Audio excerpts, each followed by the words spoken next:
Hello there. Happy New Year to you all. Welcome to the channel. For those of you that are returning, welcome back. For those of you new, welcome. My name is Dylan. As you can see, I'm from Wales. Well, as you can hear probably, I'm from Wales. Um, so I want to make a short video. Before I do that, please make sure you like this video and subscribe to the channel as well, because that'll help me out a lot. So yeah, I wanted to make a quick video about Kyle Rittenhouse. I've only recently, this week, just over Christmas, watched the whole trial, and I did it over a period of about, I think it was 7 or 8 days. I think, well, one, two, three, four, five, six. Yeah, I think it was 7 days in total, because I did a couple of days in one day, so they were long days. Um, I've always heard, I always knew going into the trial he was found not guilty. But I didn't really know much about the trial. I'd never heard about the trial, to be quite honest with you, um, up until I started looking into true crime and into courts and various trials and stuff like that. I'd heard about like George Floyd here in the UK, but I'd never heard of Kyle Rittenhouse. So I went into it thinking, okay, because on X or Twitter, as we better know it as, it's always divided. I used to joke because if you're on Twitter, most of the people I see post, it's like a half-half thing where a lot of them say, "Oh, Carrington House, not guilty." Carrington House, some people say was guilty, and it could be quite confusing. So I always knew he was not guilty, so it's fine. But I always thought it was quite funny why people say he was guilty when clearly he was not guilty. So that's why I want to watch the trial. And I'll be honest with you, when I went into it, I knew sort of what I was going into, but it turns out I didn't really actually know what I was going into. Um, those that followed with me would know that after the first 2 days, I didn't want to stream it anymore. I didn't feel comfortable with it at all. I didn't understand it. I didn't get it. Um, I had a lot, and I think this is because of the fact that I'm from the UK. We're not used to weapons of that sort, and I definitely didn't get the whole scenario, or the impact of it. I couldn't at the start understand, and this is me being truthful to you. I'm not like sugarcoating it. I hope you stay to the end for my true reflection of it all. But right at the beginning, I just couldn't fathom why he would even be there. Um, and that's what was stuck in my head. Because why is he there? What's he doing? Why do you put yourself in that position? I know some people say, "Oh, to protect businesses," but like, I just don't agree with it. I mean, unless it's your own business, why? You got zero protection of yourself. The worst thing that could happen is that either you a shoot and alleviate somebody, or somebody shoots and alleviate you. So in any case, you either end up dead or in prison. There's a high percentage chance of that happening. So that's why I didn't get it. I didn't understand it. Why would he be there? And because of that, I was very much a fact of, I don't think I could give this trial fair analysis because there's no logic to this in my mind. Um, but then, you know, going away from it, people said, please continue, please look into it, because I gave an example of an Ohio um, incident that I saw, and I saw it online about a father protecting his family when an ex-boyfriend tried to kick in the front door of a house to see his ex-girlfriend. I was very, barging into it, nearly basically had broken into the house, and the father shot him. In that sense, I felt that was justifiably self-defense. And that's your home. You got a right to protect your home. I get that side of it. I got it. It was troubling to me that they even took that, because they took it. I don't remember the terminology or how far they took it. They took it to either a grand jury or looking to take it to a grand jury where they want to indict him on, murder or something. I was like, if that's not self-defense, then what is? I couldn't get that out of my head either. As it happens for that person that can have to be self-defense, and it was all good, because he was standing your ground, it's your property. That guy should never ever have kicked the door in and stuff. You got plenty of warning.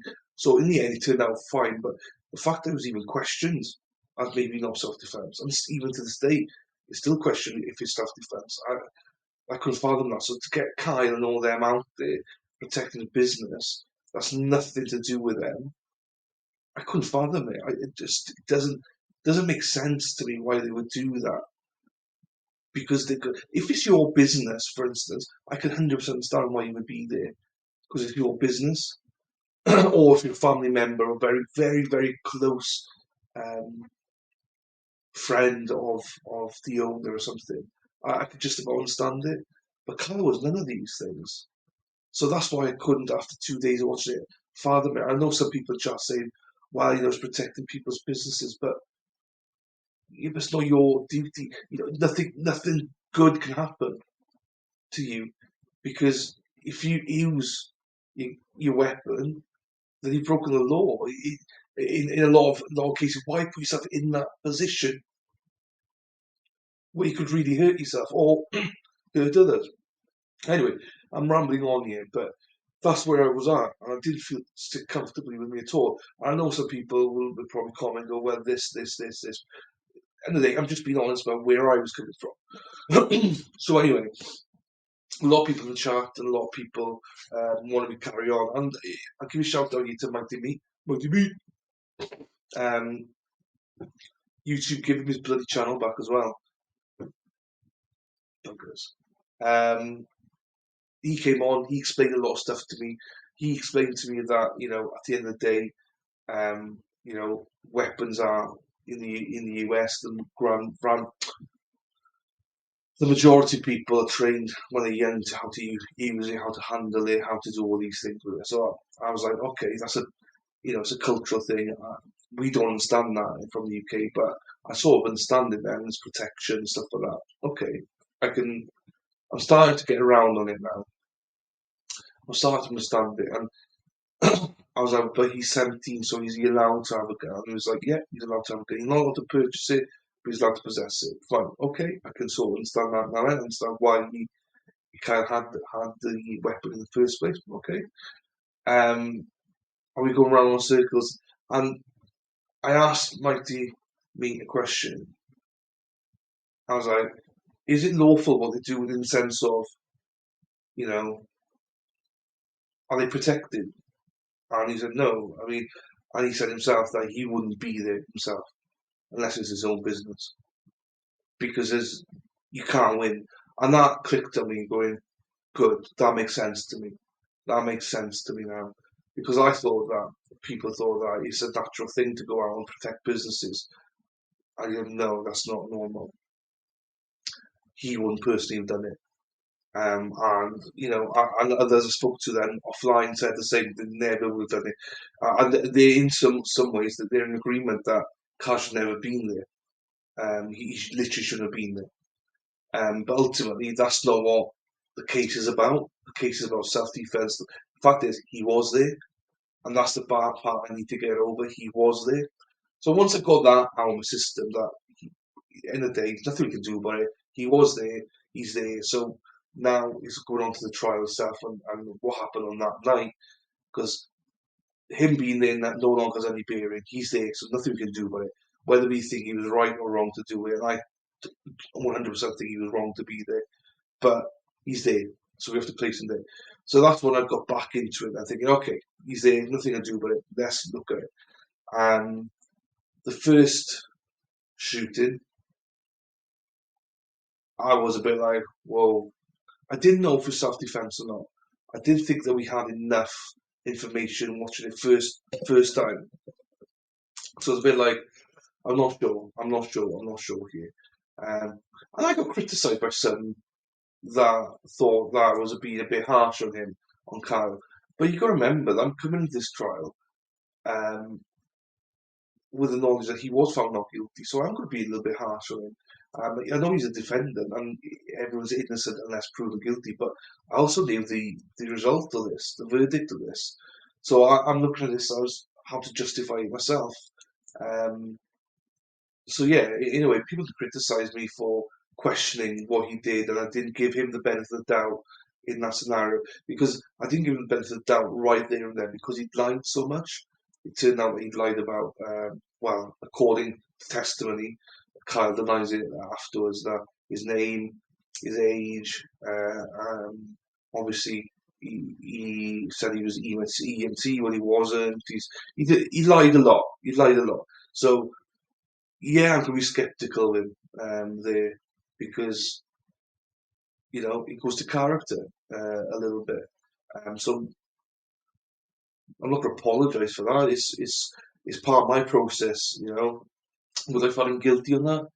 No, but it's something I'm definitely gonna acknowledge. I'm not gonna find everybody that I stream about instantly, always going to be not guilty or innocent. You know, the process is there for a reason. Just because I'm a very much an advocate of innocent unless proven guilty, doesn't mean I believe that every defendant is innocent at the end of the trial. They begin as innocent. But I'd say this trial was a little bit different because I knew the verdict before going in. But even if I didn't know the verdict, I would have held that against him that he had lied. Because you know you shouldn't just look at somebody and say, "Oh well, it doesn't matter. He lied." You know, at the end of the day, just look at the good stuff, not the bad stuff. No, he lied. So whether you agree with that or not doesn't really matter anymore. But in the moment, he lied, and I said what I said. That goes against his character. I know a lot of people disagree with that, but hey, you got your process, guys. I've got my process, and that's what I love about it. We shouldn't all be the same. We shouldn't all be thinking the same ways anyway. So, but anyway, so I wasn't sure even after the first shot. I was like, okay, I don't really understand it. But then there was a note because in Wisconsin there's not stand your ground rule. You got to I don't remember the name of that, but you got to back away from it. But then, as I did further research on it, there's another rule, the castle or something rule, and that is basically like stand your ground. So with that, I was like, well, you know, he, he was retreating, but the guy was chasing him, and I believe it was Katie in my chat said that you know, grabbing someone's barrel at the end of the day, if you go for someone's barrel, that's going for your weapon. That's an attack. And that made it quite clear to me. Okay, I sort of get that now, but I still need a little bit more on it.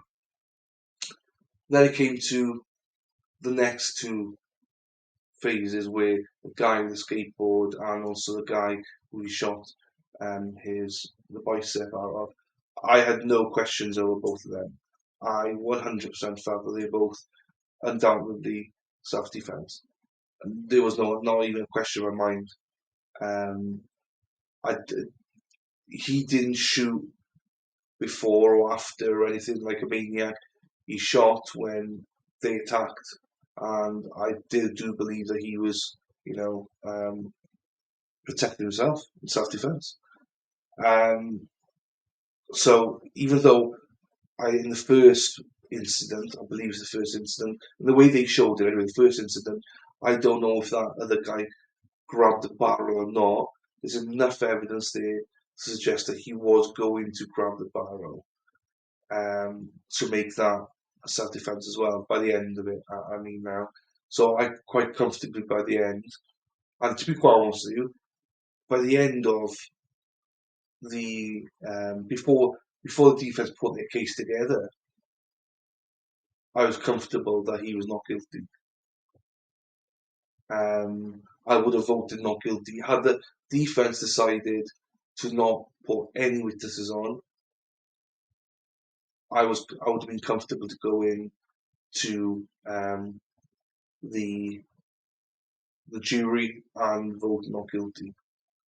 I know some people, baseball dad said something about directed verdict, the judge should have dismissed it. Um, I said at the time, I'm not sure if, because I think the first incident where did he not reach for the barrel, I think can be debated. Um, so for that fact, I think I probably wouldn't have given a directed verdict right there and then. I do think they could have given a directed verdict after the defence put the case on. I do think that you did need to give it to the jury then. I think the judge could have just given after you've heard all the evidence, just been like, nah, there's no case here. I don't think it needed to go to the jury. Fact is, it did go to the jury, and I would have instantly voted not guilty on all counts.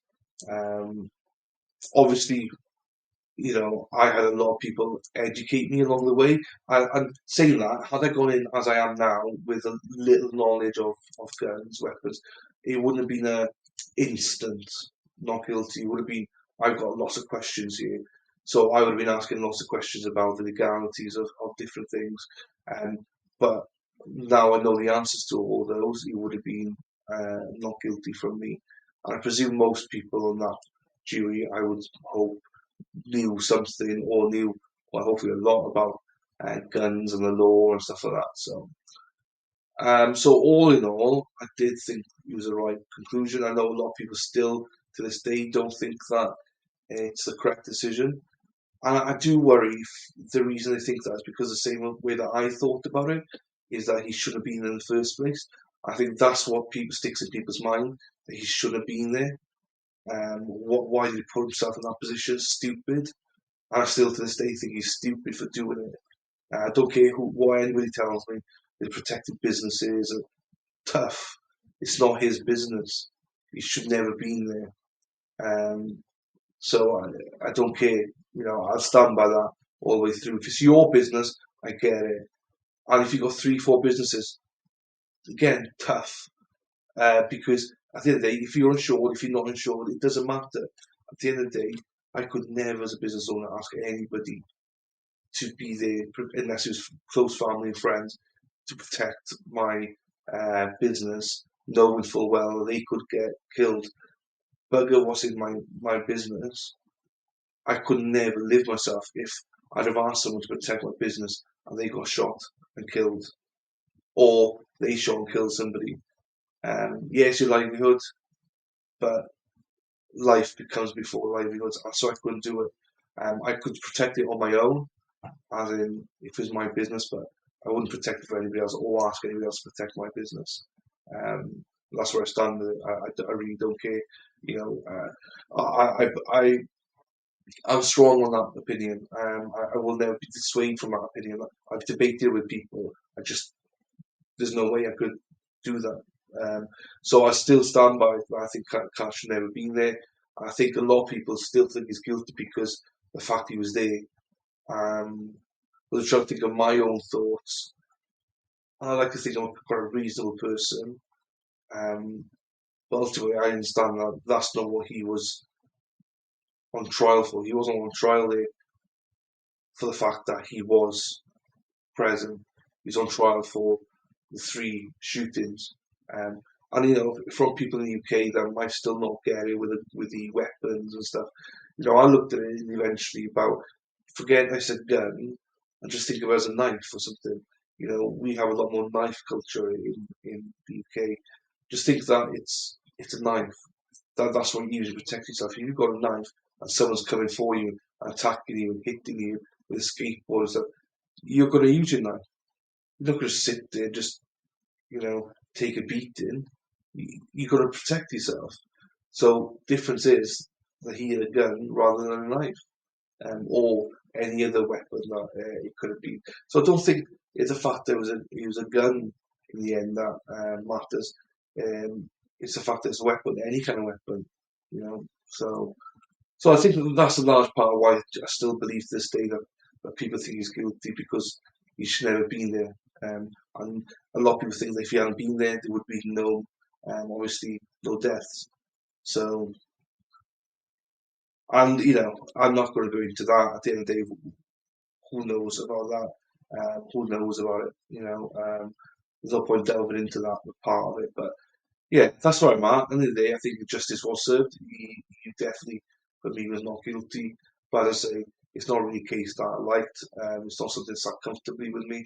It's certainly not something I'd want to watch again. And I know that people are saying about look at Kyle crying and stuff like that. I understand. For me, I didn't have that much emotion for him on there. I think he placed himself there, so I don't have that much empathy. But I certainly had empathy for his mother and his sister and everybody there. That hit me hard to see all that. That might sound cruel on my behalf. I don't mean it to. It's just, hopefully this is a lesson learned for him anyway. Um, so yeah, um, I know this is a toxic kind of topic, and people will either agree. Well, I think some people will agree with some things I say and disagree with others. Do you know what? That's absolutely fine. That's what we're here for. People know me know that I take it on the chin. It's all good. If people have got comments, leave them in the comment section. Obviously, I'm not going to reply to everybody. I think I've justified to myself and to you guys where I'm at. I don't agree that he was there, but I also don't agree that he was guilty of any crime. So, yeah, so with that, I've gone on a little bit longer than I wanted to. I just want to clarify a lot of things on it. Um, I hope it makes a little bit of sense to people. It's quite an emotional trial at the end. I'm glad I did it because, as I say, I'm not. I'm glad I did it and I sort of enjoyed it because I did it. But yeah, it's still something that weighs on me a little bit.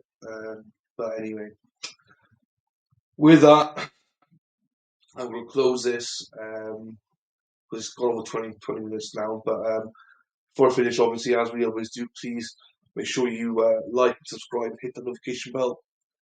Also, if you are into trials and injustices in the world, visit freezachariahanderson.org. There's a case here, a guy called Zachariah from Kenosha as well, which is why another reason why I wanted to watch this trial, because this was in Kenosha and Zachariah Anderson was in Kenosha, same judge, different verdict, and I think that Schroeder himself in this trial did well.